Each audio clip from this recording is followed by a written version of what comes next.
بسم اللہ الرحمن الرحیم۔ امام حسین علیہ السلام جن کے بارے میں رسول خدا صلی اللہ علیہ وآلہ وسلم نے فرمایا، حسین مجھ سے ہے اور میں حسین سے ہوں۔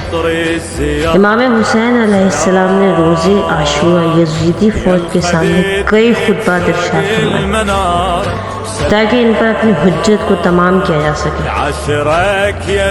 جن میں ایک امام حسین علیہ السلام کا خطبہ یہ ہے: میں حمد کرتا ہوں اس اللہ کے جس نے دنیا کو خلق کیا اور اس کو نیست و فنا کا گھر قرار دیا اور اہل دنیا کو گناہ و حالات سے امتحان دیا۔ پس فریب خوردہ ہے وہ شخص جو اس دنیا سے دھوکہ کھائے۔ یہ دنیا تم کو فریب نہ دے، کیونکہ اس نے ہر امیدوار کی امید کو فنا کیا ہے۔ میں دیکھتا ہوں ایسے عمل پر جمع ہوئے ہو جس کے سبب سے خدا تم پر غضبناک ہے اور منہ پھیر لیا ہے اور تم مستحق غضب الہی ہو گئے ہو، اس کی رحمت سے دور ہو گئے ہو۔ پس نیک ہے ہمارا خدا اور برے بندے ہو تم۔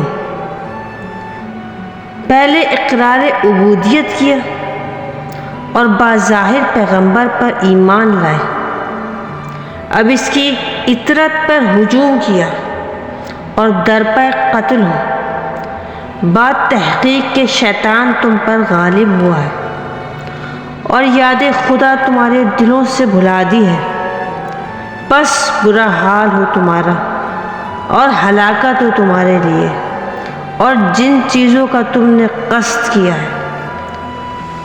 پھر آپ نے فرمایا، انا للہ و انا الیہ راجعون۔